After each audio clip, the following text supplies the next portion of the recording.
the Death Star. That thing's operational. Dr. Banner, now might be a really good time for you to get angry. That's my secret, Captain. I'm always angry. Hello and welcome to episode 156 of The Usual Podcast, a podcast where we discuss Star Wars: The Old Republic, the Star Wars franchise, and geek and pop culture. I'm your host, Marshall, and with me this week again is my co-host, Mr. John Skeen. How you doing, buddy? Incredible. How are you doing? Oh, I'm fresh off vacation, man, and back into the grind and sick family and all kinds of other stuff. I'm living the dream, buddy. Look, you got to go to Disney. I so did. There is no complaining that can be had at this point. No, I had an amazing trip, dude. We saw we got to see Will down there. We did Disney. We saw a bunch of other friends, and I got to see my sister and my new nephew, which was awesome as well. So yeah, man, it was a really good trip. I didn't want to come back, but you know, here we are. I had a great 40th birthday in Disneyland from what I remember, and it was great. We just had a great time. So good for you, man. Well, welcome back, number one. And glad you made it back safely, number two. And now get back to work. Yeah, no, I'm back to work, man. We're at the tail end of the season, the golf season with coaching, and it's a lot this time of year. A lot of matches, a lot of traveling, and run on fumes. But I'm glad to be doing the show again, man. I didn't want to let it go any farther after Star Wars Celebration and that new Star Wars trailer, which we're going to talk all about tonight. I can't wait. Oh, that's the trailer we're talking about. I'm sorry, yeah. I didn't know that. I didn't know that was a thing. You thought we were talking about the Toy Story trailer or something? Yeah, I didn't know that was a thing. That's great. So anyway, speaking of a thing, we're just sitting here enjoying our usual frosty beverages. What are you drinking tonight, my friend? Tonight we were drinking a little Woodford Reserve, little Kentucky bourbon, which is a nice way to cap the night off. And how about you? I actually was at the Costco we stopped, and they had a nice sale on the Sierra Nevada Hazy Little Thing IPA, which I think I may have had last time, but I really like this beer, man. So they had a good deal. So I bought a couple 12 packs, and so I'm sipping on that. It's good. Sounds like a good choice to me. Yeah. So before we get started, if you have comments or questions, you can find us at theusualpodcast.com. Email us at theusualpodcast@gmail.com. And we're on Facebook, Google+, Spotify, Pinterest, Instagram, Twitch, and YouTube. I feel like we're adding more things every time. But anyway. Lots of things. And I am at Darth Pops on Twitter, and John is John R. Skeen. Find us on iTunes, Stitch Radio, Google Play, Plex, and all your favorite podcatchers. So rate us, like us, and tell your friends.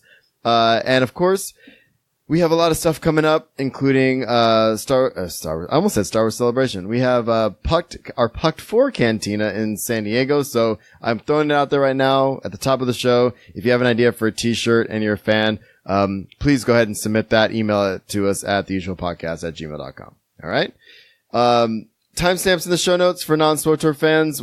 And people who aren't watching live, we are going to talk a lot of SWTOR in the beginning of the show, but I think it'll go quickly. There was a lot of announcements at Star Wars Celebration and at Cantina and some community stuff. But the meat of the show is going to be all Star Wars this week. I didn't even put stuff in from regular pop culture. I just couldn't do it. There's too many things going on.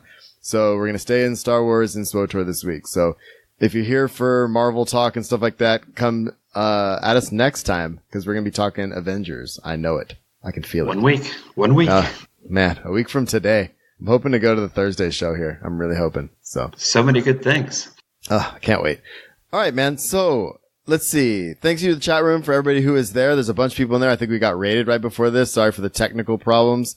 Something's weird with my webcam this week. I don't know. I don't feel like spending more time with it. So it is what we got. And then what else do we have? We have our drinking buddies, of course. One of them is with me, John Skeen. Thank you to everybody who contributes on Patreon as well. Eddie, Zen, and everybody else. So of course you can find us on patreon.com/theusualpodcast if you want to contribute and help us out. So we appreciate everybody who does that. All right, buddy. Let's do the thing. We're going to talk SWTOR first. Yes? Let's do it. You want to fight? I'm ready. You do not have to stand against me. Instead, I will share all of this with you, if you will only kneel. All right, so Community, I always like to start with the community stuff at the top, of the SWTOR section. And the main thing I want to feature is our friends who were down at Star Wars Celebration. So, did you tune into any of the live streams or any of the other stuff going on? The fan booth, Swtorista did a fan booth down there and all that? I did not tune into any of the live portions. I just kind of followed on Twitter throughout the entire time Celebration was occurring. And it looked like way too much fun, which was causing me anxiety problems because I wanted to be there. So I wanted to be there too. And I'm on vacation getting Twitter alerts and I'm like, oh man, Jesse's there. Oh, they look so nice in their cosplay. And I was jealous. So, I'm stoked for everybody who was there. It seemed to go really, really well. I have some links in the show notes for various things. The top of this though, I want to say, Swtorista got featured on SWTOR. I don't know if you saw this on Twitter, which is pretty cool. She was on the, when you log in to play the game and they do like little highlights. She was on there, under content creators. So I thought that was kind of cool. So I have a link to her tweet. I thought that was pretty sweet. So.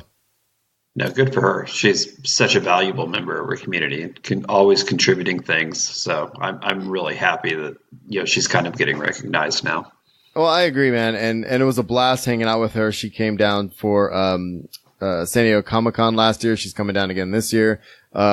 Really so much fun to hang out with. Amazing podcast voice. And it's just really fun to sit down and talk about geek stuff with her. So really cool person. And I'm looking forward to seeing her again. She, of course, spearheaded the SWTOR fan booth at Star Wars Celebration Chicago. Some of the prizes they put up, one of the tweets was a studio edition of, the collector's edition of the original SWTOR, which was really cool. The only difference really was the box, not the contents, but it still would be really cool to get that.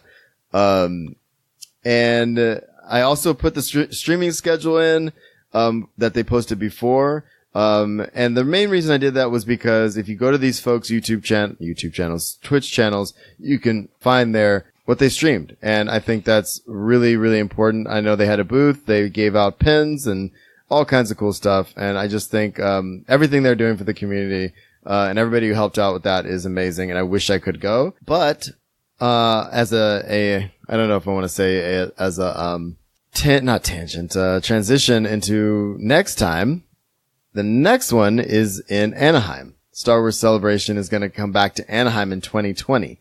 So I linked to a tweet saying, well, I guess there's going to be another Star Wars Anaheim booth, which I hope they do another booth and I want to be part of that. It's not so far from me to where I can make that work. So, that's going to be awesome. I think. I agree. Plus, it seems like all the cool stuff always happens out there on the West Coast. So awesome. Well, you just got to get out here, man. I've been trying. I'm trying. I know. It's not for lack of effort, my friend. I'm really trying to get you out here. I know. If it wasn't for, children embraces and all of those good things that come along with that, I probably would have already been out there. So, children and all the expenses that come along with them. Yes, I know. Yeah. Yes, exactly. Oh, man. So, big shout out to the SWTOR community, everybody who went to Star Wars Celebration. I was trying to get a little roundtable together for this week, and didn't work out, but I can't wait for Pucked, in San Diego. So that's going to be amazing as well. So, everybody who does all this stuff for the community, I can't wait, to meet up with you again. So that's going to be fun. We're at our weekend game, my friend. What did you do this week? Anything? I played Uber driver for children. You sound like me, dude. I'm getting people onto planes and off planes and into Ubers and out of Ubers and everything else. Yeah, we're at the height of travel soccer season. So, with two daughters playing travel soccer on separate teams and driving everywhere, it is what it is. But I will say this. I did manage to do one thing today, which was update my game. So at least the next time I log in, I'm one step ahead. Yeah, you have me beat, man. I haven't done that in a couple cycles. I'm woefully behind. This is I don't want to, it's an excuse, whatever it is, but I have not gotten any gaming in really at all. Especially SWTOR. I just can't seem to make it work right now. Stupidly, like I said, I started another podcast. I'm also trying to get more writing done, but I haven't done much of anything now that golf is in full swing.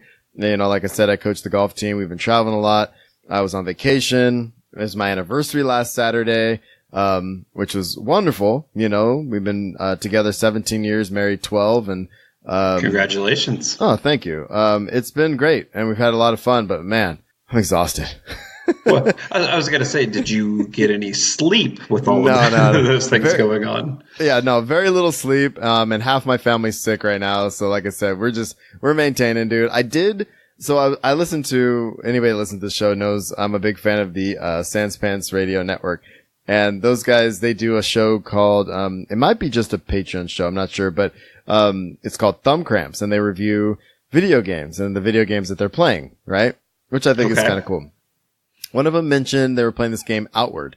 And I, as a early birthday present, I bought it for myself, and it was like, $30-$40 on Steam or something. So I picked that up, and it's actually kind of a trip. It's really kind of cool. It's it's one of those role-playing games where you're just a guy and you just kind of move through the world, and it's sort of survival-ish. When you die, like you really die, like almost fully.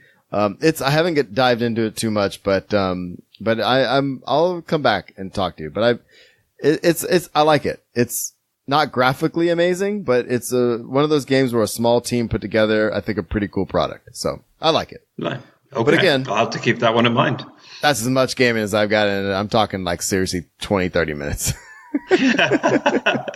And that's about it. No, I will say the only thing that I play on a regular basis, and I think it's more out of habit, or I can find time to squeeze in 5-10 minutes at a time here and there, is Marvel Puzzle Quest, because it's on my phone. So if I'm waiting around between conference calls or meetings or whatever, I can kind of slide that in. Right. But hey, sometimes that's enough to kind of satiate you through the week when everything else is going on. You can say you've been gaming, so there's that. Yeah, I guess there is that. All right, dude. So we've got a bunch of stuff to talk about. But the main thing is Star Wars Celebration. They did, as usual, BioWare shows up. They did a Cantina. They made some announcements. But prior to that, we had update 5.10.2. And again, this is a little old news, so I'm not going to spend too much time on it, but it was the update for Guild Heraldry. And there's some links in the show notes to that. It actually looks pretty cool. Being able to make your own sigils and stuff for your guild. And there were some other updates as well. I have the link in the show notes for the patch notes. But I'm actually would like to jump in because the one thing that came along with that was the update to the preview window. And I would like to see how that looks because I know that was kind of a sticking point for me. Like, I'm in the GTN, I'm buying stuff and you're not being able to see things the way you want to see them. I think this is a good addition. So. Nope, I agree. And I haven't bought anything for a long time just because I'm kind of like you. I want to see exactly what I'm getting. Well, especially when you're going to spend millions of credits on an item that, might be cosmetic, you want to make sure it looks the way you want it to, Mm-hmm. Yep. So yeah, I need to also try that out and review it a little bit myself. So sounds good to me, dude. So the community cantina happened and I have a link in the show notes to the stream of it. And I have not got a chance to watch it.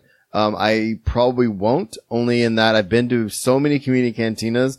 I kind of know how it's going to go. And if I'm not there, I really don't want to watch it. But we have the announcements. The major announcement, of course, was the latest expansion, which we kind of knew was coming anyway. The expansion for Star Wars The Old Republic, and it's called Onslaught. And I have a link in the show notes to, I believe, it is Zamzam. It's a very short, condensed version of everything that has happened, that they announced. In a nutshell, there's going to be a new story spanning 2 new planets and a flashpoint, which I think is pretty cool. And one of those new planets looks really cool. It does. And one of them is Onderon, and the other one is Miksha, which is a brand new planet. So I think that's awesome. The flashpoint goes back to Corellia, of all places. What do you think about that? No, I'm actually good with that because, especially when we kind of started the new gearing system and everything else that was going on, I beat the snot out of Corellia for a long time, so it'd be good to go back there and have some new content to play on. And I think it's interesting that that's going to conclude the story for the expansion, because wasn't Corellia where you finish your 1 to 50 story, wasn't it? Yeah, wasn't that the last planet? That's where you finish your class story. Yeah, so I think that's fitting. That the Flashpoint concludes a story on Corellia. I think that's awesome.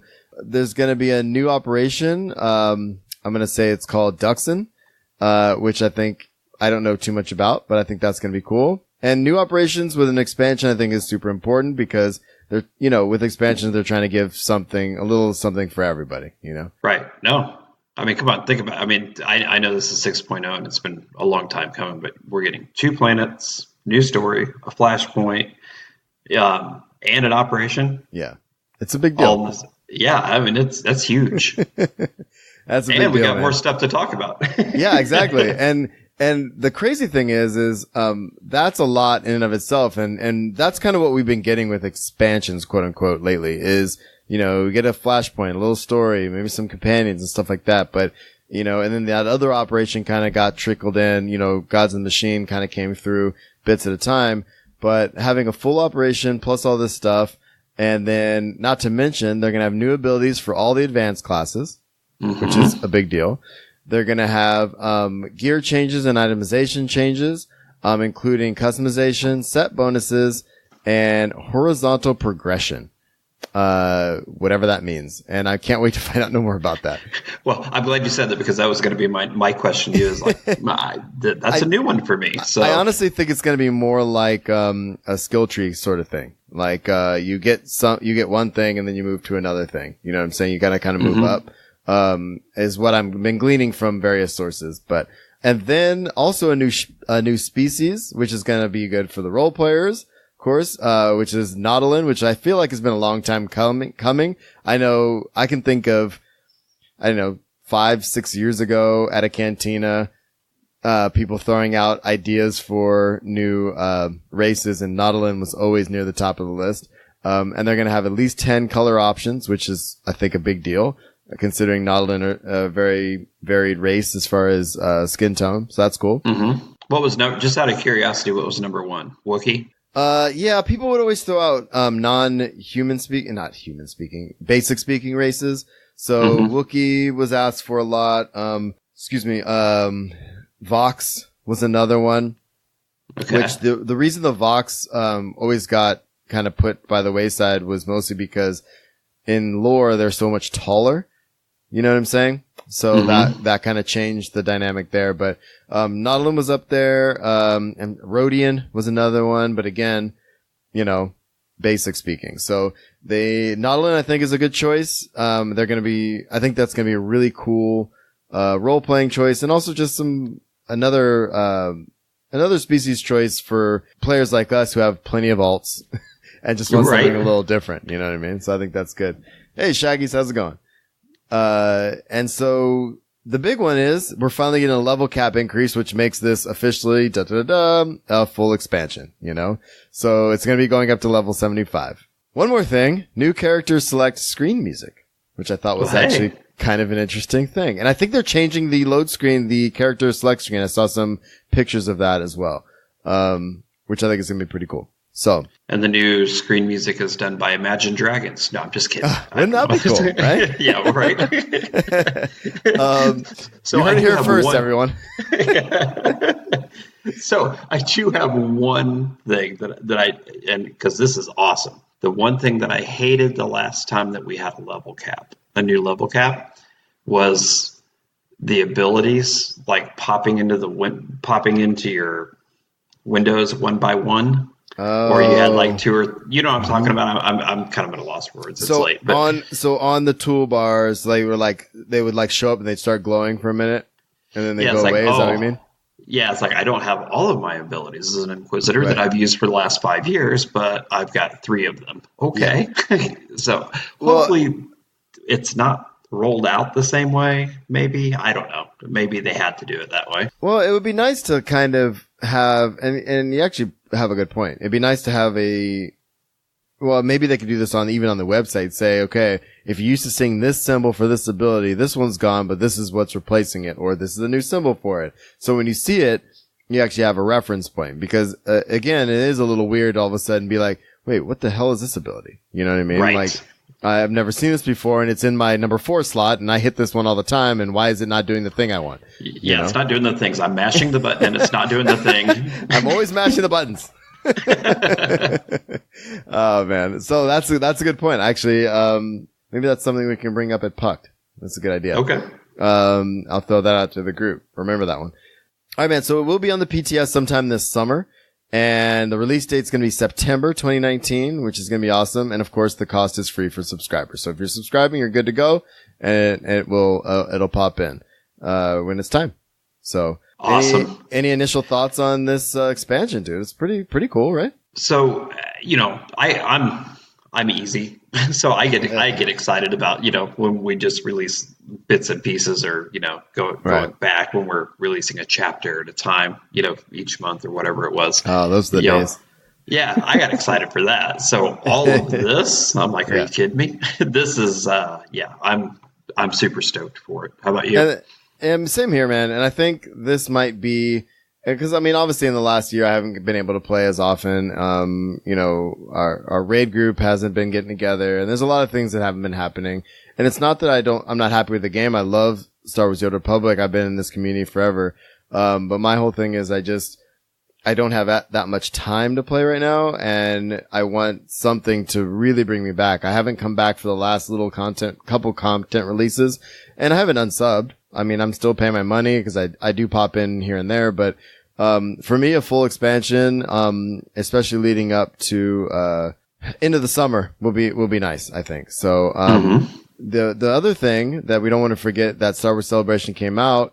If you haven't done it yet, and we're a little late on this, obviously, because by the time you hear this, it'll be almost 2 weeks old, but they always do a Cantina code. And it's SW Celebration 19, and you get a bunch of stuff. You get some plaques, some posters for your stronghold, which is pretty cool, and that kind of thing. So, I think that's neat. Agreed. I'm not going to go through all of the little things with the story and what's going on in Onderon and all this other stuff. We have a link in the show notes to all of that. I think I just want to talk in generalities, considering all this has already kind of happened. There's one other thing we have to talk about, man, that's coming. So I want to make sure we talk about that. So any other thoughts on the expansion in general, or are you good? No, I'm definitely good. Let's get to it, right? Let's get to the summer. Let's get through the school year and get to the summer. Oh man, seriously. We'll all be happy. Seriously, right? All right. So this just came out actually 2 days ago. So I'm just going to read this. Eric Musco put this out. He said, following our Onslaught announcement at Star Wars Celebration, we want to start diving into feedback right away. He put up a thread basically that, basically to get feedback on the set bonuses and tactical items. So the goal in Onslaught is to introduce a new set bonus along with tactical items that can help you play the way you want. For disciplines, this is a bit easier as you pick your favorite part of that class and try to do more of it. So every discipline, I have a link in the show notes to one of them. But if you go to Dev Tracker, you can find them all. And I didn't want to list them all in the show notes because there's a lot. But every discipline is going to get some sort of, tactical, item. So for example, Concealment Scrapper is the one that I put in here, and their tactical item is going to be, let's see, for inspiration, there's 2 completely made up Chain Lightning examples. So Chain Lightning does all of its total damage to one target and no longer, wait a minute. Hold on. That doesn't make sense. Yeah, no, it doesn't. Why does it say Concealment? Oh, sorry. This is the general post. I put the wrong link in here. That's my bad. So basically what they're doing is, this is the same post I was just at. I'm ridiculous right now. It's literally 400 degrees in my room right now. For inspiration, so don't pass out on me, Marshall. So for example, for the inspiration discipline, there's Chain Lightning down does all of its total damage to only one target and no longer jumps. Chain Lightning now jumps even more and does additional damage to secondary targets. So you can kind of change those things. Does that make sense? Mm-hmm. And then it says, they want to brainstorm ideas for tactical items and set bonuses for context. Tactical items. So just in a nutshell, tactile items, they should be modify one of your advanced class discipline abilities to work differently. So it's basically one ability that's going to work differently. The goal is for you to use the ability in situations you previously wouldn't, more often, specific targets, etc. Does that make sense?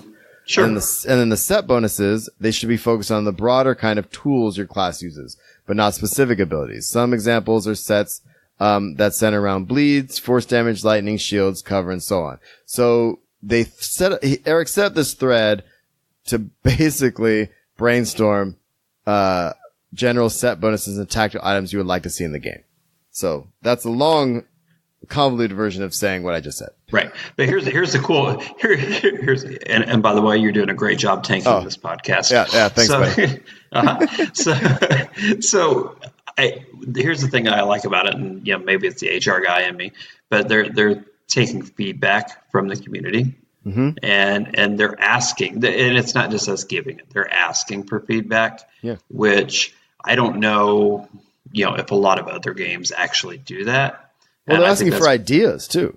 Yeah, I mean, and that's what makes this community so special and this game so special, and I think that's why every time somebody says this game is dead or whatever, it continues to live on because of how they do things, at BioWare and specifically for this game. So I think it's pretty cool.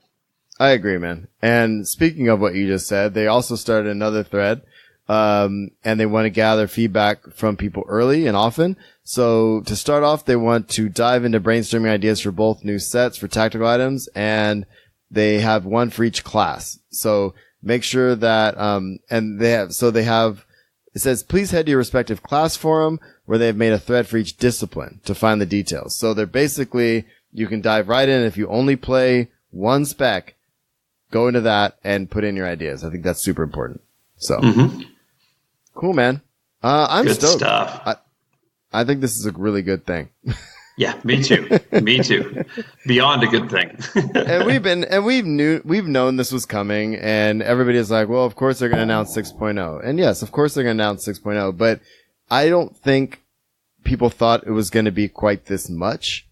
I expected a level increase and maybe a new op, and some bug fixes. And maybe I guess a flashpoint makes sense too, but adding a new sort of gearing system, and ways to play the game, I think it's super important. I think they're really listening and trying to get the longevity of this game, especially with all of the stuff, talk about transitioning, with all the stuff we're going to talk about here in a couple minutes. The sheer amount of Star Wars-ness that's happening is going to make this game, I think, stick around longer. Not that I thought it was going to go away, but the fact that we have so much Star Wars content coming is going to make people look for Star Wars games, right? Although we are going to talk about a few of them in a minute, but they are still going to be out there looking for Star Wars games. And I think, to find an MMO for people who like MMOs, maybe they're coming off a WoW or something like that and they're Star Wars fans, maybe they find us or come back to us. And I think that's good. So yeah, I think come back is a key. And from some of the things that I've read, like on Dolphy and some of the other sites, sounds like a lot of people are like, oh, maybe I'll come back at that point. Yeah. So hopefully this is, and it looks like a home run, but hopefully the play is also a home run, and it does bring some of the people that have left the community back into the fold. Yeah, and I think obviously implementation, execution, all that stuff is super important. So it needs to be ready, it needs to be polished, and I hope that they get as much feedback as they can. And of course, the best way to do that too, guys, is get on the PTS when it pops up and give your feedback, and all that's super important to make sure that you're getting what you want. Make your voice heard. Heard. All right, man. So anything else SWTOR wise? Because I'm really eager to get to this other stuff. Oh, me too. So by other stuff, you mean we're going to talk about Tiger Woods, right? Yeah, we're going to talk about the Masters, and it was great seeing Tiger win again. And honestly, I could talk about that for about an hour, but I won't. All right. I was just waiting for people to start turning off the podcast. They're going to start talking about sports again. Screw these guys.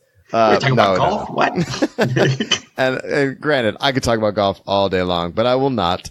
And I did love seeing Tiger win again. Trust me, that was a blast in the past, and it was a blast to watch. And And all that aside, we are actually going to talk about Star Wars. All right, let's do that. All right. Reluctantly, we'll talk about Star Wars. We got another movie coming. I know, so much content. I was raised to do one thing. But I've got nothing to fight for.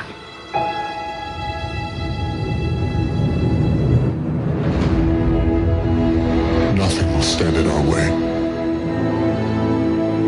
I will finish what you started.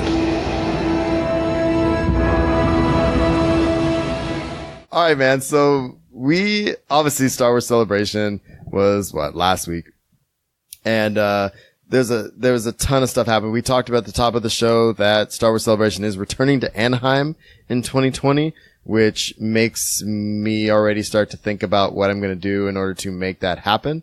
And I'm going to go ahead and say there's an 85% chance I'm going to make it. So I'm going to expect you to be there, to be honest with you, buddy. I'm just going to say that right now. All right, I'll start saving some money then. No pressure. We're only live on Twitch. No big deal. Supposedly the youngest kid's not going to need braces, so maybe I'll have some money. Hey, there we go. See, now you can start saving and all will be well. That's right. So that said, we actually just came out of Star Wars Celebration Chicago, which went off, was an amazing event. Obviously, if you are into Star Wars at all, you probably saw a lot of this stuff already, but I wanted to highlight several things that I think are important for us to talk about. So it's just some general Star Wars stuff that came out of it. Kathleen Kennedy was talking about obviously with episode 9, and not to bury the lead, we are going to talk about the episode 9 trailer. And if you're listening to this, you've seen the trailer already, so we can kind of talk about it and not talk about it at the same time. Is that fair? Mm-hmm. We're going to talk about it, but not talk about it. We're not going to talk about the actual trailer yet, but we're going to talk about it as if everybody as listening has seen the trailer. Does that make sense? Can we think about it? You think about it and I'll talk. Okay. All right, dude. So, Kathleen Kennedy talked about, teasing, sequel trilogy characters for later. So, for example, like I said, this is supposed to be the end of the Skywalker saga, right? Episode 9. Mm-hmm. But that doesn't mean we can't see sequel trilogy characters later in other films or in other capacities, right? And we've already got some announcements, obviously. We have, actually, we don't have any with these guys, huh? It's Nothing all prequel yet. stuff. Rogue One and everything else. Okay. So I don't want to get ahead of myself. So she was talking to MTV News, basically saying, there's a couple of different things. One, maybe seeing sequel trilogy characters later, and also, which I thought was kind of surprising, talk to them about including Knights of the Old Republic, movie and female, and characters as well. I think that's kind of interesting to think about, considering we just came off SWTOR. Beyond interesting. And I will say this, my friend Joe, who's a huge Star Wars person, doesn't play SWTOR, but he actually, sent me a text with a link as soon as that came out. And he was more excited about that with Knights of the Old Republic than he was with the episode 9 trailer. Right. So it's like, wow. I mean, I think that could have some real momentum behind it. And what does this mean? This means like we can see Darth Malak. We could see all of these Knights of the Old Republic characters pulled into canon, which I think is really exciting for a lot of, longtime, Star Wars gamers for sure.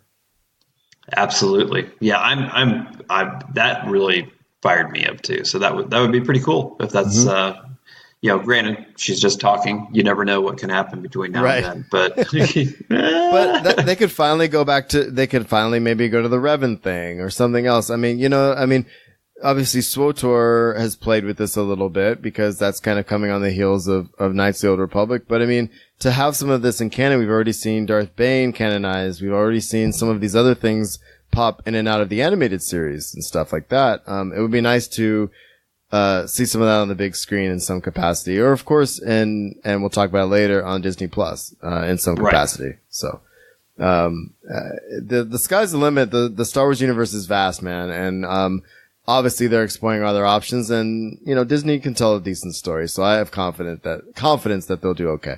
So, yeah, I have full confidence. Sometimes the release dates are a little off, but I have confidence they'll do the right thing. You got metallic for a minute. Say it again. Oh, I said sometimes the release dates might be a little bit off, but I have confidence in the content. Exactly. Release dates are a thing. It's a technicality, dude. All right, man. So we have the episode. Let's get into episode 9. Okay. Before we get to the trailer, I have a link in the show notes to the panel itself. Stephen Colbert did the thing. Did you see that? I did not specifically see Stephen. I just saw the trailer, so I have not watched the panel. I was flying back that day. That was on the Friday? That was the 12th. And before we got on the plane is when the panel started. Actually, no, I was on the plane. The panel started, and I had to turn my phone off. And I watched the first couple minutes of Colbert telling some kind of interesting, weird, geeky jokes, pronouncing things funny. And so that was kind of fine. And then we flew. It was like an hour and a half. And then by the time I touched down, I watched the trailer. So I haven't gone back and watched it, but really all I really wanted was a trailer. I don't, that's just me. I just want to get this straight. So, because this shows incredible patience on your part. So you knew the trailer was getting dropped. Yeah. And then you had to get on a plane. I was already on the plane. I had no choice, buddy. Couldn't. So you had to wait an hour and a half to watch it? Yeah. I literally touched down, and when all my notifications popped up, I saw the teaser trailer pop up, and I watched it literally as people were pulling their bags out of the thing. Like, half sobbing. My daughter's trying to figure out, because I had my my AirPods on, and my daughter's like, "What are you watching?" I was like, "Shh, stop talking to me." And like, wow. Yeah, it was kind of gnarly. It was a terrible time to be traveling, of course, but it is what it is. We got home, we watched it on the big screen a couple times with the family, and it was great. So, man, good for you. Holy patience. My goodness. I just had to know that it was going to be there when I landed, if the plane landed. And I just had to hope the pilot was legit. Wow. I'm impressed. Very, very impressed. Well, I mean, I could have stopped the plane maybe, but then I'm that guy. You know what I mean? Yeah, you don't want to be that guy. Not that guy. Speaking of that guy, there was a guy on the plane. As soon as we were about to take off, the captain says something like, "Oh, everybody get in their positions, flight crew get in their positions." And then some guy got up and went to the bathroom. and we're all looking around. We're like, what the hell is this guy doing? He literally got up, and we all waited, and he got back in his seat, and the stewardess came over and talked to him for a second, but was like, what else are we going to do? So we all were waiting for that guy was that guy. I wasn't trying to be that guy. I'll tell you that. But you weren't that guy. I was not. Although I really wanted to watch that damn trailer, but I knew it wasn't going to be for at least half hour. There were all empty chairs behind Colbert at that point. I said, maybe by the time I land, it'll be up. And of course it was. So, we got the title, Star Wars Rise of Skywalker, The Rise of Skywalker. Okay. And it's a teaser trailer. It's maybe a minute and 10 or something without the space on either side, right? What else? 20 seconds of that is breathing. Yeah, there was a lot of breathing in the beginning, which is great, which basically linked to the other one, which I'll talk about in a minute. So I have, what I'm looking at right now is, from StarWars.com, 13 things we learned from Star Wars The Rise of Skywalker panel. Okay. So number 1 is obviously the title.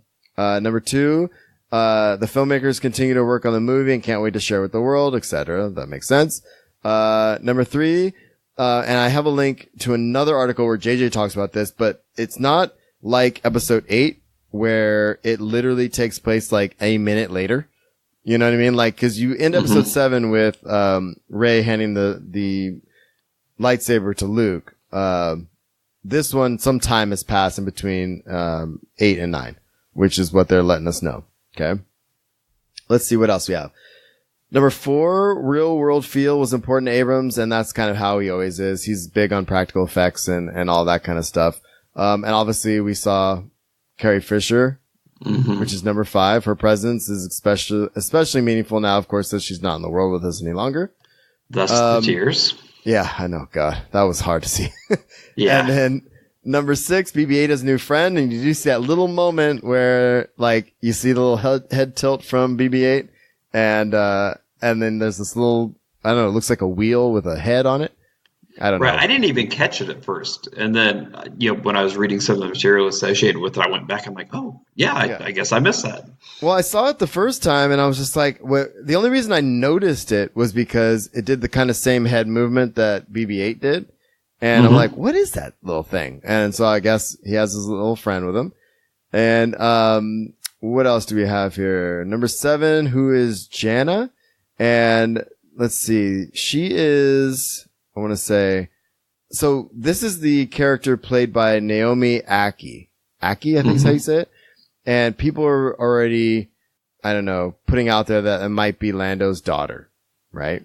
Because we do see Lando in the trailer, which is pretty cool as well, right? Number 8, Lando. Oh, come on, dude. That was the other tier. I was like, oh god, I'm gonna cry. Lando's flying the Falcon. I'm gonna cry. Number 9 is Finn has found his place. I don't know what this is. It says on this adventure, I just think Finn has found his identity within the Resistance, so that's good. Good. And number 10, we'll see Rey employing some new force powers. It says, will we? That's the question. You see from that trailer, that's happening. Yeah. So we will. Let's change the wording. We will definitely see that. And number 11, of course, is Rose is back after Kelly Marie Tran. Obviously, post the controversy with episode 8. I'm so glad she's back and will have a role in the film because the internet went after her for whatever reason that might have been, and I'm glad she's back, and I'm hoping that people realize that she's a character that deserves to be in the film. So yeah, dear internet, calm the F down. Seriously, it's getting toxic, man. It's getting so bad. Yeah, especially and I love Twitter. It's great for gamers, but there's Twitter is just toxic overall. It's to the point where I don't even like opening it anymore. But anyways, that's a different subject. Let's keep moving on good stuff here. No, I'm with you, man. At least we're not talking about Reddit. That's even worse.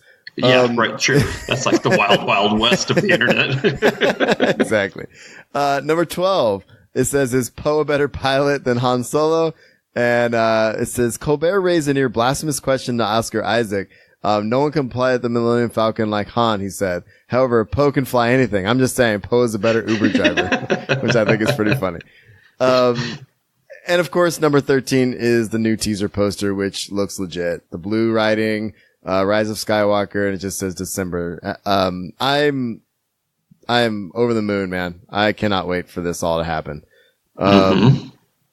So a couple little things before we talk about the trailer itself.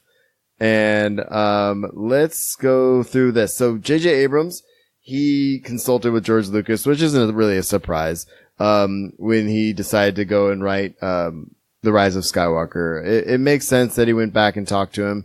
I just think that's just a courtesy, and why wouldn't you take an opportunity to talk to George Lucas and bounce your ideas off him, right? Yeah. It's almost like he invented it. Yeah. I mean, it's like going to, it's not a consultant. It's almost like, hey, you know what? This is what we're thinking about doing.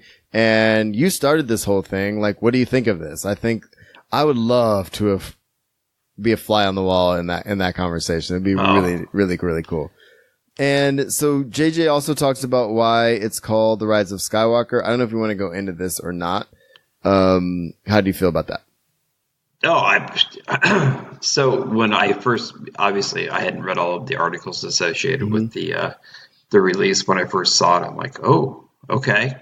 That can have a lot of different meanings. Right. The Rise of Skywalker. I like the idea of it because it creates a lot of interest, and gets the fans' heads turning. Because imagine that, people speculating in the Star Wars community. But it's, and they only gave us 6 months to do so. Well, exactly. There will be a new YouTube theory, YouTube channel theory out there every day. So, right. Exactly. No, I love the title, and plus, I mean, if you think about it, if this really is the kind of the conclusion. Between the 9 films, I mean, the whole thing has been about Skywalkers from the beginning. So exactly. And I think, well, one of the things I want to bring up while we're talking about the title, is that, and this was on the internet, and I listened to a lot of Kevin Smith podcasts, and he talked about this, on a show recently with Ralph Garman, but he was talking about what he thought the title meant. And I think it's actually really interesting is that I don't know if this is his theory or if he just repeated it, but, let me see what you think of this. He basically said that, what if the Rise of Skywalker, instead of like, how there's the Jedi Order, like instead of now in honor of what the Skywalkers were, now the new order of Jedi are Skywalkers. And like the Rise of Skywalker means this is the new Force user, the new Jedi basically. Mm-hmm. I think that's kind of cool. Cool idea. I think it's a very, very cool idea. Yeah. But I think it'll be something none of us are thinking about. Oh, of course. It'll be definitely. I mean, and like I said, that's why I like the speculation part of it, because I know it's going to mean none of the things we're talking about. And I'm fine with that. I'm 100% fine with that. And like episode, and that's actually the reason I liked episode 8 so much, was because I didn't think any of that was going to happen. And then it did. And I was like, well, that's cool. Like, why can't we all be wrong and be okay with being wrong? Like, I feel like the internet, when they're like, well, I want it to be this. And when it's not that, then they get on their soapbox and get mad and go to YouTube and complain about how it wasn't what they thought it was going to be because their idea is better. It's like, screw you. It's not your franchise. You know what I mean? You don't own it. You don't get a it's say. Still making money. Yeah. And I get it. I mean, I spent 2 years of my life trying to figure out who in the hell Snoke was, and then they killed the bastard the first third of the movie. So I'm like, I guess it really didn't matter. Yeah, exactly. And maybe it didn't. Who knows? So do you want to, so let's talk about the trailer. Do you want to watch it again really quick? That is up to you. You're tanking. It's pretty short. I'm just healing. I appreciate your support. Let me know when you're done. Or did you watch it? I waited. Like I said, I've seen it about 700 times. So yeah, all right. So I just had to pick out a couple of things in the beginning. So, all right, the big thing I just want to know, and this maybe is me overthinking it, but do you think that scene in the desert, wherever that is a real thing that's happening? Yes, I do. You do. After kind of having dream sequences, and then the when she goes into the pit or the hole. Yeah. I despite that, I think it's real, and I think that just might be one of those little subtle differences between the way that Rian Johnson tells the story and JJ tells the story. But it's speculation, right? How about you? What's your thought? Well, I don't know, man. I'm torn. I feel like because of how and maybe it's just the way the trailer is cut. It's like all of a sudden she's like, she's breathing. Maybe there's a meditation going on, and then she pops into this wasteland, and there's some sort of challenge there. And to me, the way that felt was almost like Luke in the cave, in that she's reacting to something that's coming at her. Do you know what I mean? So that's kind of where I'm at with it. I don't know. To me, it looks real. My wife even threw out there, she said, well, it looks like, because I imagine it's maybe, it's Kylo Ren flying that, let's say, right? And it looks like maybe they're sparring on some level, or playing even. But to me, it seemed a little more serious than that. And it almost seemed like more of a challenge that she had to overcome. So to me, it spoke sort of the Luke in the cave, or herself facing the mirror kind of thing. Like, she's learning the technique, she's breathing, and now she's got to overcome this sort of, I don't know, not virtual moment, but you do see where I'm going with this? Just kind of a mentally challenging moment. Yeah. Yeah. So, I can see that too. I know. we're all this is going to be is back and forth. Wait, quick question. Is it the Flying Troopers or is it Mandalorians? I want to see the Flying Troopers or is it Mandalorians? I didn't see Flying Troopers. Did you? No. Yeah. Maybe I missed something. But what I liked, right after that scene though, is going right into the Leia theme, and I think that choice of music, especially going into the hug and everything else, I think was really important for this teaser. Right. And, one of the things that has kind of been on my mind, and the situation is almost a lose-lose situation for JJ, is how you handle, the whole Carrie Fisher thing. Right. Okay, we're not going to do CGI, or we have old footage. I think they're going about it the best way they can. And I think a lot of people are going to be upset, but I would ask that anybody that really thinks about the process, try to put yourself in the director's shoes or the franchise's shoes. It's like, how do you really want to handle this? What's the best way to do it? Right. And I think they're doing the best they can with it. And from what I've seen, obviously it's just a snippet. Okay. I think they're doing the best they can with it. I think it's being handled the right way thus far. And I'm with you. And I also think, the haters are going to hate, but what I also think is that they wouldn't go, she was supposed to be the focus of this one, right? We had Han, then we had Luke in the second one, in episode 8, and then this was supposed to be Leia. Of course, Carrie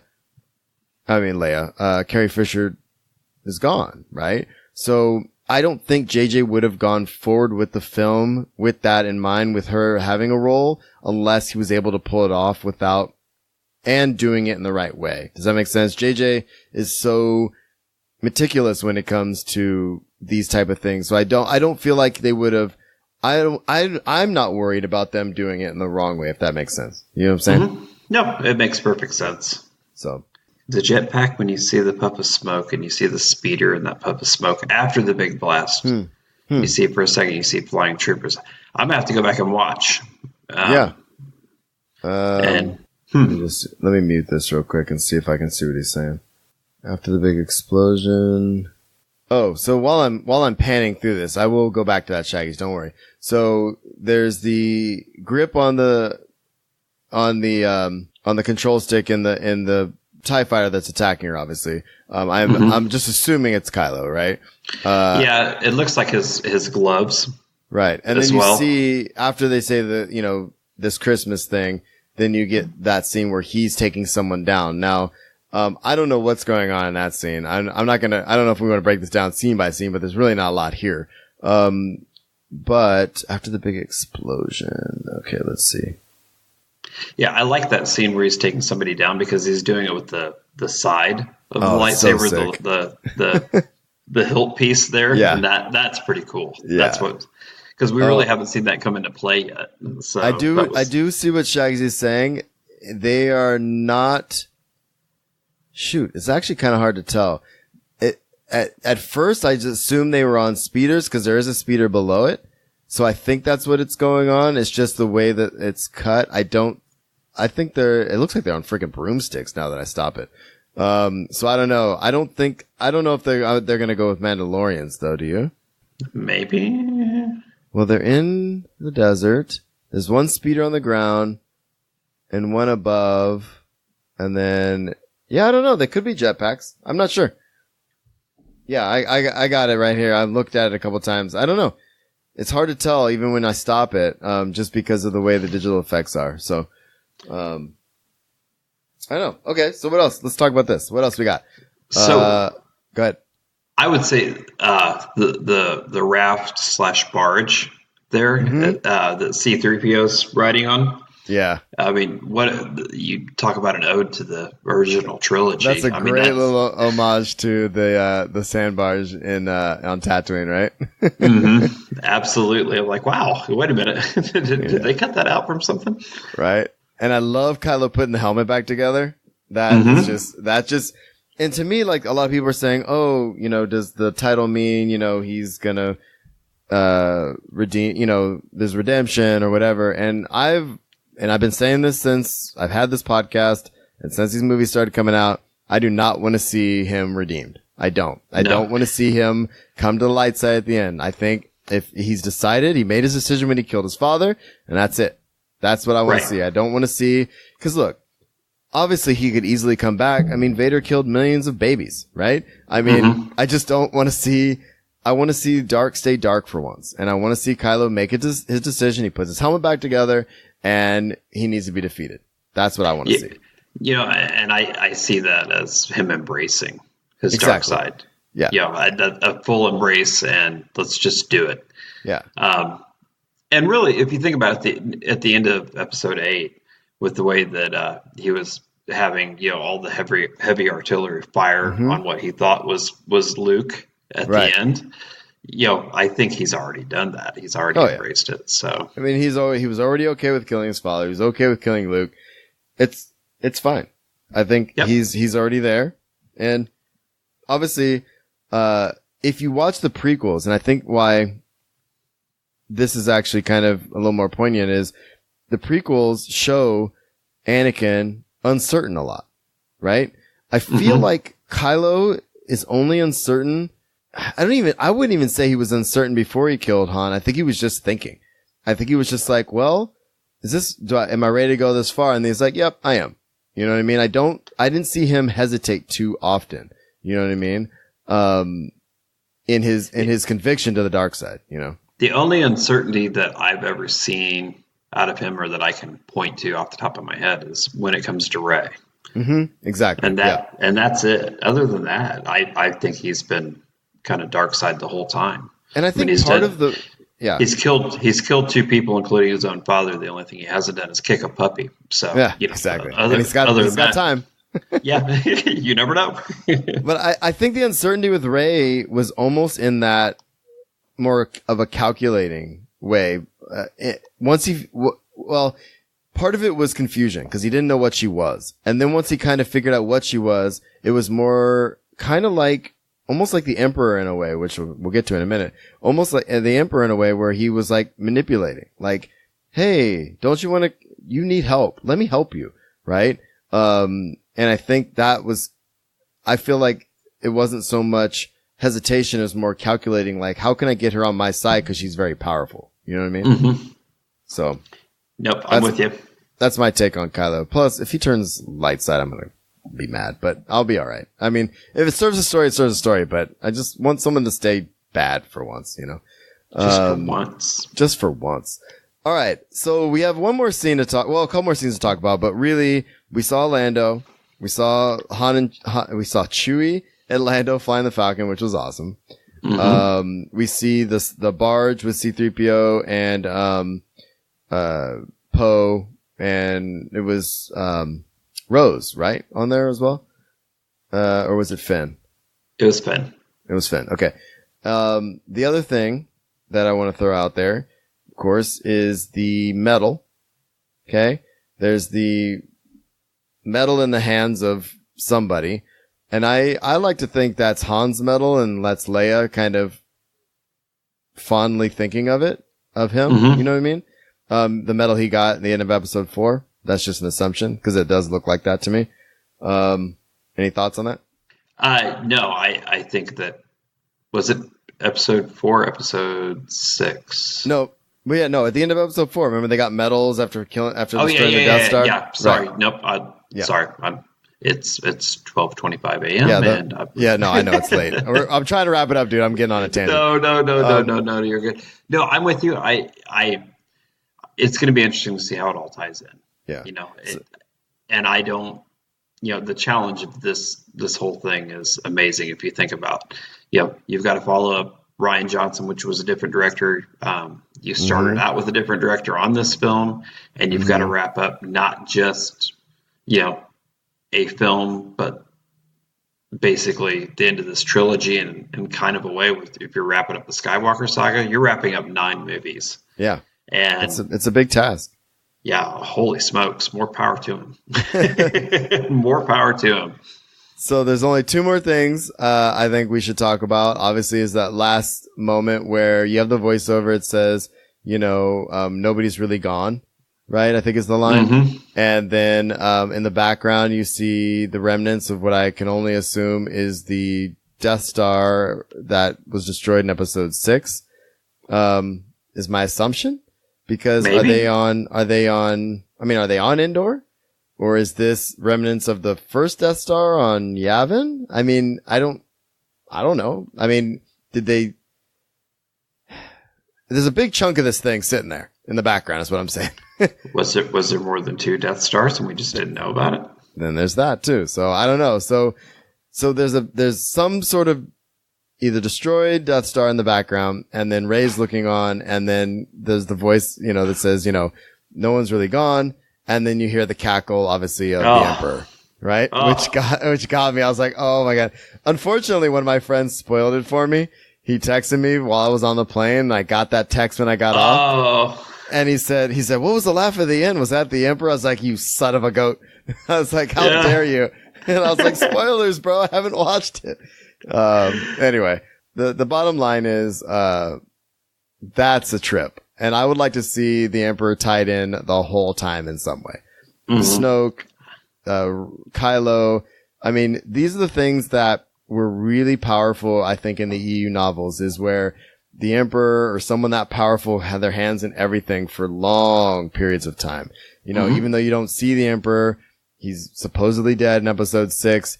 He was obviously the catalyst of all the events in the prequels.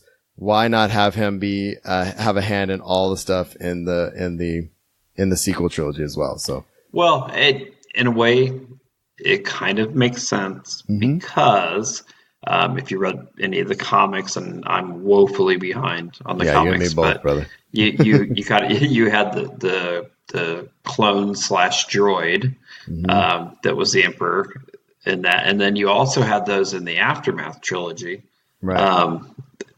Where, he had implanted his presence or thoughts or memories or whatever, with directions included, into these droids. So you see that possibility, but I can also see this being a major misdirect of some sort. So, and the misdirection, I think, would come in the fact that, well, obviously there's going to be some Force ghosts happening, and maybe we're going to have, for the first time ever, some dark side Force ghosts trying to manipulate her as well, or something like that. You know what I mean? And so perhaps they need to go here to get something, and the Emperor's not really there, but maybe he's coaxing her to try to find something to turn her to the dark side or something like that. Kind of like Maul and Ezra in Rebels. You know what I'm saying? So it could be something like that as well. I imagine this trailer was meticulously constructed to make sure that all of us Star Wars fans are pulling our hair out for 6 months trying to figure it out. So, right, and then it just won't even be in the movie. Yeah, and then it'll be like, wait, where's the Emperor? Wait a minute. It'll be a post-credit scene or something. Yeah, you had him come out. He was there. Oh man. So I'm anyway. Long and the short of it, man, I'm super stoked for that film, and I loved seeing these trailers. Unfortunately, like I said, I did have a little bit of a spoiler, but again, it still brought tears in my eyes to see Lando and just the feeling, and having the Leia theme and all that. It was a lot. It was really good. So. Yeah, me too. I mean, I'm not going to go see it unless it gets like a 90% on Rotten Tomatoes. Well, and that's the thing. I mean, I'll wait, see the reviews, Yeah, we'll see. I'll wait till it comes out on Netflix. Just kidding. It'll be on Disney Plus eventually, right? Yeah, right. That's funny. All right, dude. So, the last few things I want to talk about before we go are just some of the other stuff that came out of, Star Wars Celebration. The main thing is we had the first footage of Resistance Season 2, which I haven't finished with the kids because I don't know where to get it. Have you watched any of it? I watched the first couple. Yeah. Yeah, I've got all of them on DVR and literally haven't sat down to watch them yet. I need to find them on something and watch them because we started watching them and then we got sidetracked and things happened. But I want to watch them because I love the animated series, and Filoni's a master. So I definitely want to check that out. And then we got some news about The Mandalorian, which is coming. It's going to release on Disney Plus the day the service launches, which is November 12th. And this was my question to Will a few weeks ago, or maybe a couple months ago now, when we were talking about Disney Plus quite a bit, is I was wondering if they were going to take the Netflix model and throw it all out there. They're not going to do that. No. It's going to be kind of week to week, kind of Game of Thronesy a little bit. Right. And the first episode, maybe the first two will be available.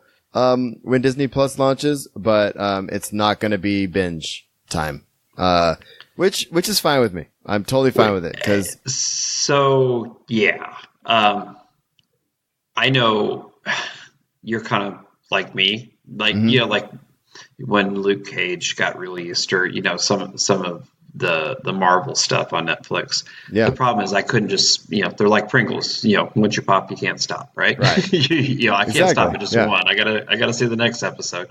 And then the next thing you know, I got to be at work in 3 hours, and it's going to be a long day. So I'm kind of glad that they're only doing it this way. So, but that's me. I mean, everybody's a little bit different. So, well, I think the problem with the Netflix model, or what they put forward as far as binging, and I like binging stuff.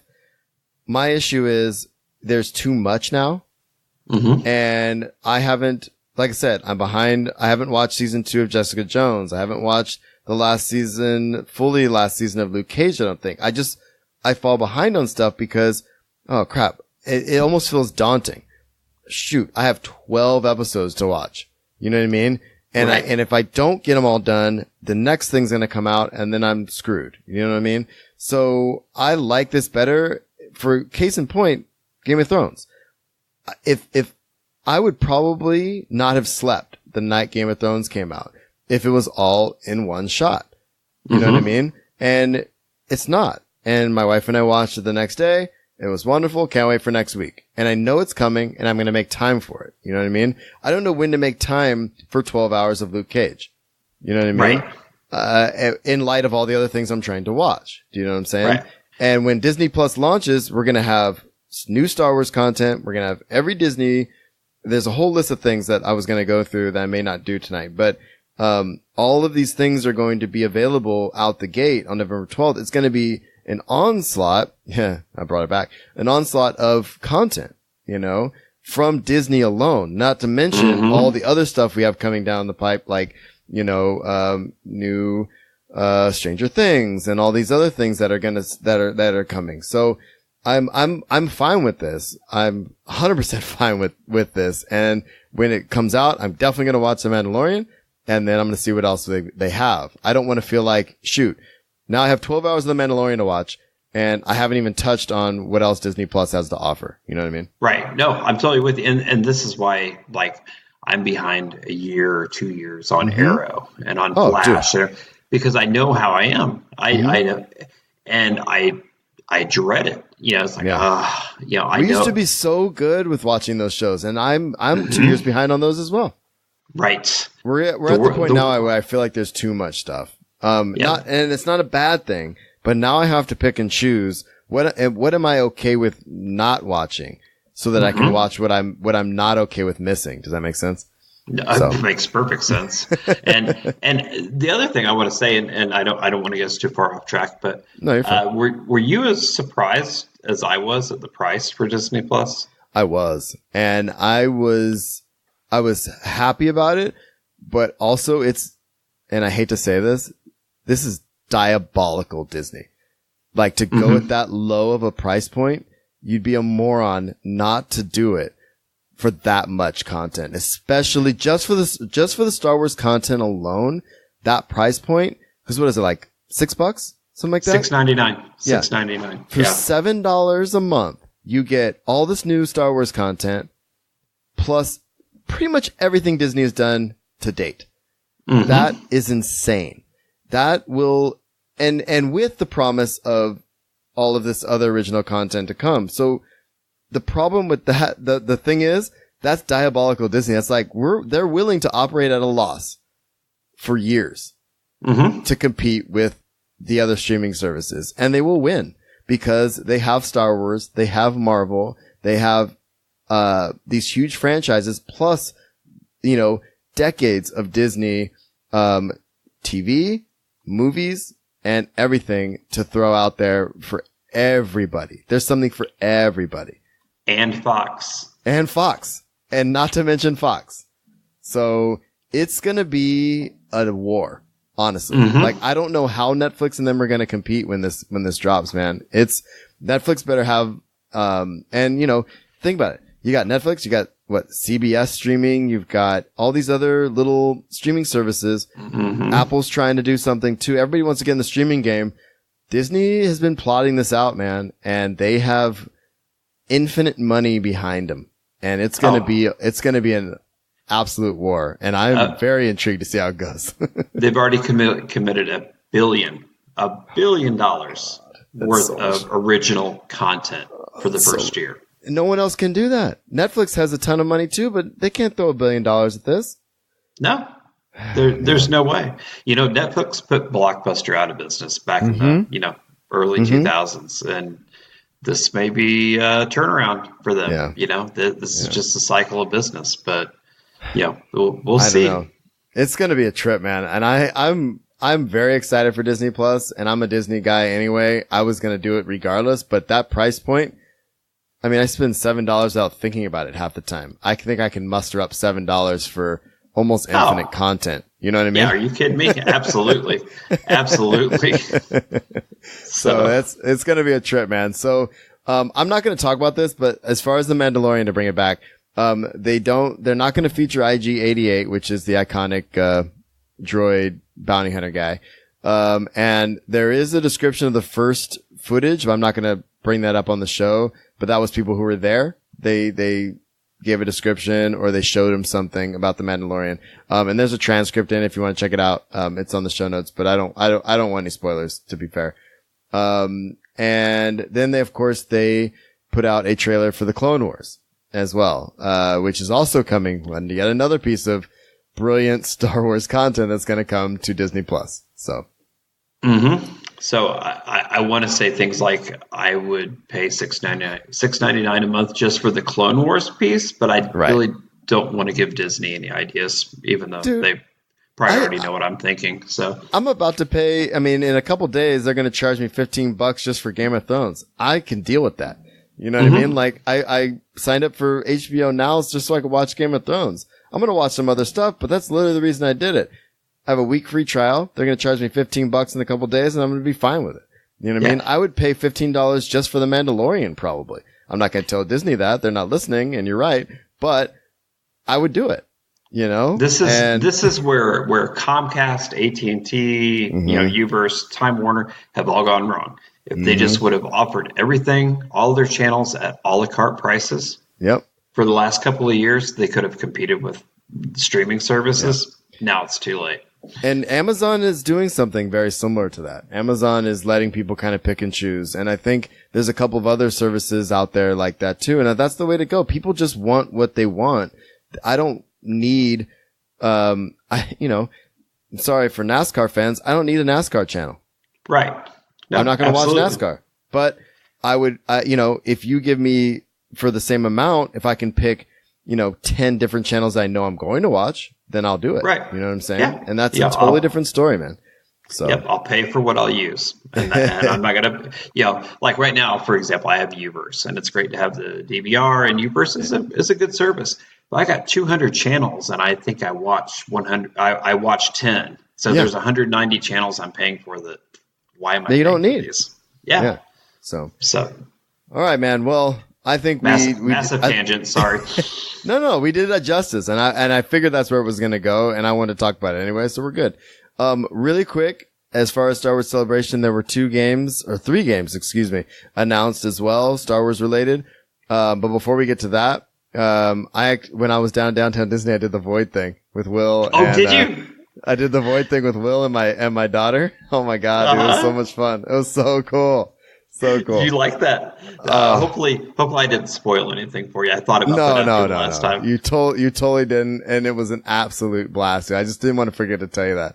I can't wait to do it again. My youngest wants to do it. So when we go back, we're probably going to go back, I think, in the beginning of 2020, to check out Star Wars Land and stuff with my family. So I want to do it again. I want to get my brother in there. It's going to be fun, dude. So that was so fun. Yeah, it's a blast. At first, I was like, "Oh, this better be worth it," because it is a little pricey. But it's $30 a pop, but it was definitely worth it. So. Yeah, that was pretty. So, who was the person that said that who picked up their blaster last? I think it was my daughter. Yeah. Cause Okay. I was like, ooh, a gun. I just grabbed it. Yeah. Yeah. So I picked it up last. And I'm like, I didn't even, and it fired. I'm like, I didn't even squeeze the damn trigger. Wait a minute.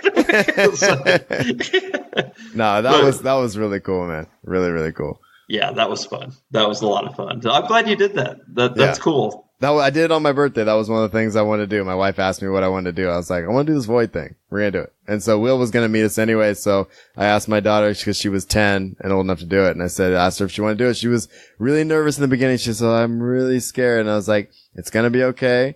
Let's just see how it goes. And you know how to get out if you want to get out. And it was so adorable watching her walk around. She was so little, the little tiny stormtrooper. It was so cool. It was really neat. Did you give her the aren't you a little short to be a stormtrooper yeah, speech? there were a couple jokes for sure. Yeah, nice. Yeah. No, it was cool, man. Anyway, I just didn't want to forget to tell you that. No, all that's awesome. So, talking about video games, Star Wars, they're doing a Vader Immortal VR series, which is coming out, which there's a trailer for, which, VR, take it for how you want, but it's going to be a whole series of things, which is actually really interesting to me. It's not just, I think the first one they said, so Star Wars VR series episode 1 is set to be on Oculus, and it's going to be in the spring.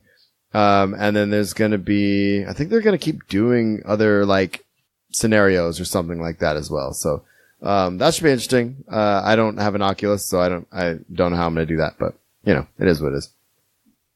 But the big one, of course, dude, is Jedi Fallen Order.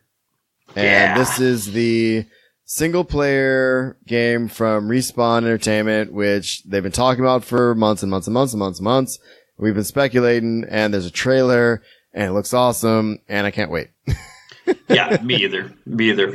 And the first time I saw the trailer for that, I couldn't have the sound on. I think I was in a meeting or something, because I was paying so much attention.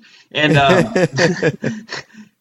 so I had the subtitles on. I'm like, oh, I really I need to listen to this.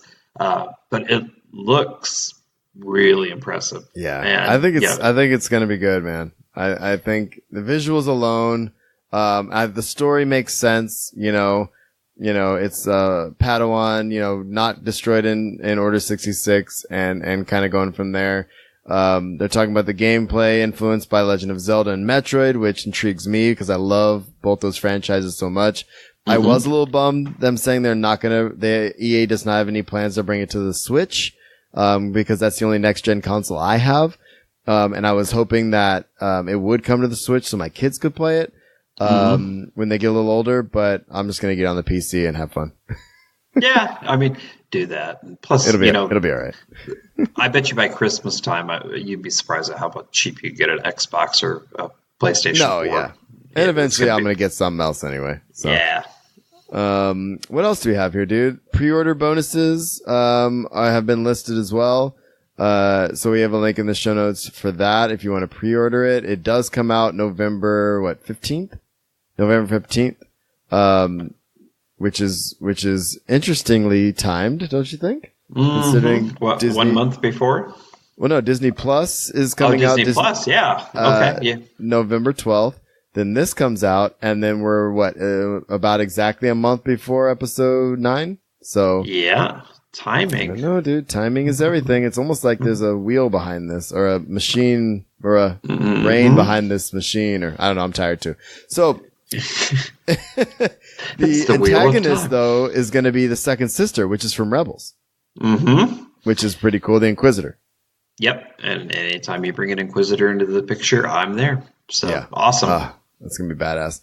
And, and there's not going to be any multiplayer or microtransactions. It's just going to be a straight-up single-player game, which I love. I just want to get immersed in the game. Battle, yeah, very nice. Very nice. I think EA started to figure out what people want. Well, the internet spoke to them. Yeah, they speak harshly sometimes. And then there's going to be a new Star Wars Lego game has also been confirmed as well, and which is good. There's been a ton of them, so it makes sense. There's going to be another one. I don't know the premise of this one, though. Do you know? It's going to be... Wait, it's going to be a game. It's going to be episode 1 through 9. Wow. Oh, The whole thing? that's the prediction, I guess. They Oh, don't know okay. what it's going to be yet. So, oh yeah. They haven't said exactly what it's going to be. So, no biggie. And I've liked the Lego games. Me too. I haven't played any for a while. Zeke was really into it when he was younger. Now he's into the more modern things. But Right. I kind of liked playing those games along with him. Yeah, when you were doing 2-player on those things on the Lego games, they're fun. Yeah, for sure. And my kids play them. And I bought the episodes 1 through 6 or whatever for them, and they run through there. The only thing I don't like about those games is that they're so puzzle heavy. Like, I just want the kids to be able to go through without having to solve a puzzle to get through the level. Cause it's a little out of their wheelhouse sometimes, but they're getting a little better with that kind of stuff. No, think about it. It's actually brilliant because the kids are playing a game and then they can't solve the puzzle. So who do they ask for help? Yeah. And then they get me in there and I'm like, I don't want to do it. I was like, I'm playing my own game. Yeah, but now you're involved with your kids and you're playing a game with the kids and you're interacting with them, right? So if it was 4 brilliant. players, I'd be there with them, but I can't be jumping in. It's madness, I tell you. Madness. Gotcha. All right, man. So I think that's kind of all I wanted to talk about this week. There's a link in the show notes to all the announcements from Disney Plus. And just one highlight to that was that, the content on Disney Plus is going to be downloadable so you can watch offline, which I find really interesting. So, I mean, that's again, infinite content. Here, have it, for $6 a month. I think that's great. Captain Marvel's coming out day 1, of course, on it. And there was one other one. You have your own little, custom profiles, making of videos for Frozen. I mean, it's going to be insane, dude. The amount of stuff that's going to come on that. So yeah, the only thing I haven't seen anything about, maybe I just haven't read it, is like for Netflix, I pay for be able to watch on 2 different TVs at the same time. I haven't seen if there's anything like that, or if it'll just be single account. Yeah, I wonder about that. Yeah, you should be able to. I mean, most of those streaming services you can have it going on 1 or 2 devices, or 2 or 3 devices usually, right? Yeah, we'll see. I'm sure they'll announce something about it. Yeah. Anyways, yeah. And then one little side note. Yeah. Well, one little side note tangentially related to, I guess Star Wars, which is really not, is I guess George Lucas helped direct the Game of Thrones, the season 8 premiere, which I thought was a trip. I guess, he wanted to come visit the set and then they were like, he helped out. I don't know. It's just weird to me. Well, hey, if you're going to invite him to the set, you might as well put him to work. Yeah, might as well. So anyway, all right, to wrap this up, dude, before we get to the end, definitely, I said at the top of the show, Pucked 4 is happening in San Diego. We are a few months away from that. I'll be announcing probably by the next time we record, what day it's going to be on. It's going to be either Friday or Saturday. We'll stream it again, and all of that. I'm working on getting some prizes and stuff like that. So if you are in the San Diego area, definitely come down and hang out with us. We'll be at Mission Brewing Company either Friday or Saturday night during Comic-Con, which is middle of July. So next year. Very cool. You're coming. Next year. And you're coming to Celebration. Put it in your calendar. All right. He's writing it down right now. All right, man. So thanks for tuning in to The Usual Podcast. If you have comments or questions, you can find us at theusualpodcast.com. Email us at theusualpodcast@gmail.com. And we're on Facebook, Google+, Spotify, Pinterest, Instagram, Twitch, and YouTube. I am at Darth Pops on Twitter, and John is at John R. Skeen. We're on iTunes, Stitcher Radio, Google Play, and Plex. Like us, share us, tell your friends, and support the show. You can do that by audibletrial.com/usualpodcast, get a free audiobook on us. And of course, the best way to support the show is patreon.com/usualpodcast. We do blooper reels, all kinds of extra stuff. And like I said, thank you to everybody who does that, and you get the show a day or 2 early as well. So you can't beat that, right? Nope, not at all. All right, man. I appreciate you being on the show again this week, dude. Anything else to say to our lovely audience? Well, number one, thank you for having me on the show. I really appreciate you pulling me off the bench here and there to come in and fill in. But every time I do it, you know what happens? I can guess. I have a fun, and I hope that everybody else had a fun. Oh, I always have a fun with you, my friend. And we'll see you all next week. Thanks, buddy. I really appreciate you coming on, man.